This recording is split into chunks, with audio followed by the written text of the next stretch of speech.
তৃতীয় নম্বর রোগ নির্ণয়। তৃতীয় নম্বর রোগ নির্ণয়, এটা হয়তো আপনারা অনেকে শুনেছেন, অনেকে জানেন, কিন্তু হাকিকাতটা হয়তো আপনারা জানেন না। এটা হয়তো অনেকে জানেন, এটা হচ্ছে কি সুতার মাধ্যমে রোগ নির্ণয় করা। সুতার মাধ্যমে, এই যেটা হাকিকাত যেটা আছে আজকে আমরা সেটা জানবো, যেটা আসলেই কাজ হয়। এবং আপনারা হয়তো এর আগে এই আমলটা হয়তো কম বেশি কেউ জানতে পারেন, হয়তো কোনো সুরার মাধ্যমে।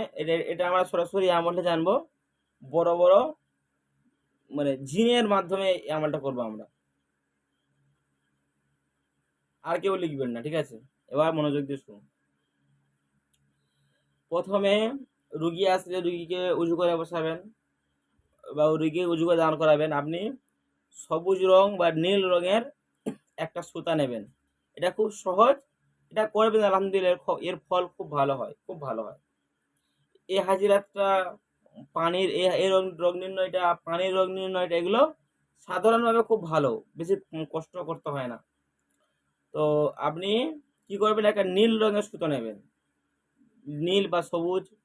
এরকম একটা সুতো নিয়ে রুগীর নখ থেকে নিয়ে এবং রুগীর চুলের, এই যে মাথার চুলের গোড়া পর্যন্ত, ঠিক আছে, এই রুগীর মাথার চুলের গোড়া পর্যন্ত আপনি মাপ দেবেন। মাপ দিলেন তো? মাপ দিয়ে আপনি ওটা 7টা ভাগ করবেন, 7টা ফেরা করবেন। আমাদের তো আজকে ক্লাস অনেক দীর্ঘ হয়ে যাচ্ছে, আর জুমেরা 10 মিনিট সময় দিয়েছে। তো ওটাকে 7টা মাপ দেবেন, 7টা ভাগ করবেন। 7টা ভাগ করে নিয়ে আপনি ওটা রুগীর সম্পূর্ণ শরীরে একটু বুলিয়ে নেবেন। রুগীকে বলবেন যে তুমি এই কেটে নেবে 7টা ভাগ করে, এই সুতোটা আপনার শরীরে একটু বেশিরভাগ একটু জায়গাতে হালকা একটু বুলিয়ে নিতে বলবে, ঠিক আছে? বুলিয়ে নেওয়ার পর এবার মুদাব্বির আমল করবে। আচ্ছা, মুদাব্বির আমল করবে। আগে আপনারা এগুলো লিখে ফেলুন, তা আমলটা বলছি। জি হযরত, হয়েছে। আচ্ছা, ওমর ফারুক সাহেব, আপনি আমাদের ক্লাসগুলো বুঝতে পারছেন তো?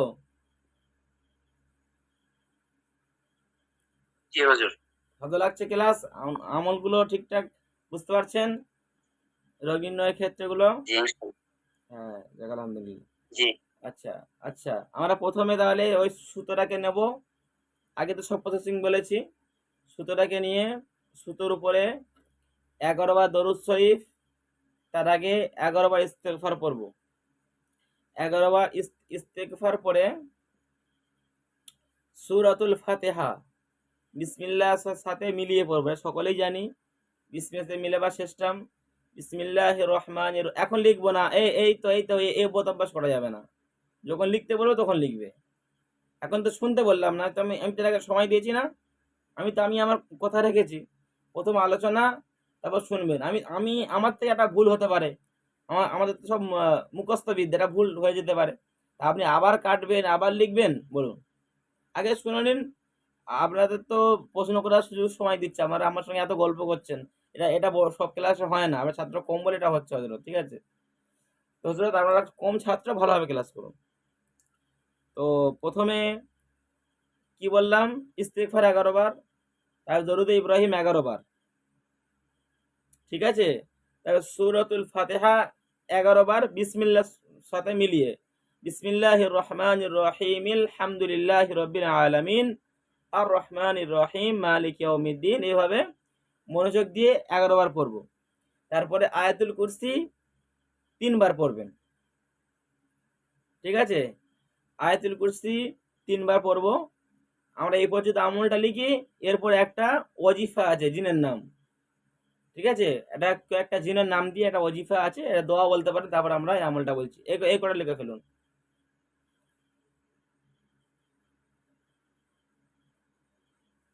এই পর্যন্ত মোটামুটি বুঝলাম। এগুলো লেখার পর আমাদের এই ওজিফাটা লিখতে হবে।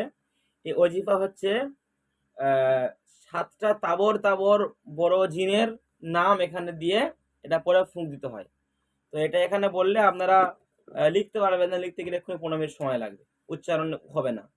তো এটা আমি গ্রুপের মধ্যে দিয়ে দেবো, গ্রুপ থেকে লিখে নেবেন দেখে দেখে, ঠিক আছে? আপনাদের ক্লাসের গ্রুপে দিয়ে দেবো।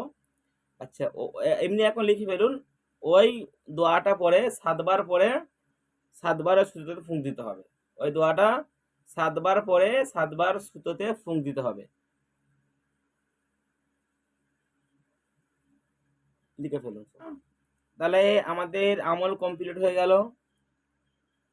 সব আমল কমপ্লিট হয়ে গেলে উপরে যেগুলো বলেছি সেগুলো, যেগুলো 11 বার বলা আছে 11 বার পরে সুতোতে ফুঁক দিতে হবে, যেটা 3 বার বলা আছে সেটা 3 বার পরে সুতোতে ফুঁক দিতে হবে। আর শুধু এই যেটা আমাদের গ্রুপে যেটা আমি পাঠাবো, এইটার ক্ষেত্রে প্রত্যেকবারে ফুঁক দিতে হবে। 7 বার পরে 7 বারই হজরত ফুঁক দিতে হবে, ঠিক আছে? ফুঁক দিয়ে তারপরে আমরা ওই সুতোটা আস্তে করে খুলবো, খুলে আবার আমরা রুগীকে মাপ দেব। আবার মাপ দেওয়ার সময় আমরা চুলের গোড়ায় ধরবো, গোড়ায় ধরে আমরা পা পর্যন্ত মাপ দেব। মাপ দিয়ে দেখব ওই সুতোটা আমরা যতটা মাপ দিয়েছিলাম যদি কম হয়ে যায়, ওই সুতোটা যদি 1 আঙুল কম হয়ে যায়, তাহলে দুষ্ট দানবদের সমস্যা। যদি 2 আঙুল কম হয়ে যায়, জিন শয়তান খবিতের সমস্যা। তো আমরা এক আঙুল আর 2 আঙুলটা আমরা সমান ভেবে নেব, ঠিক আছে?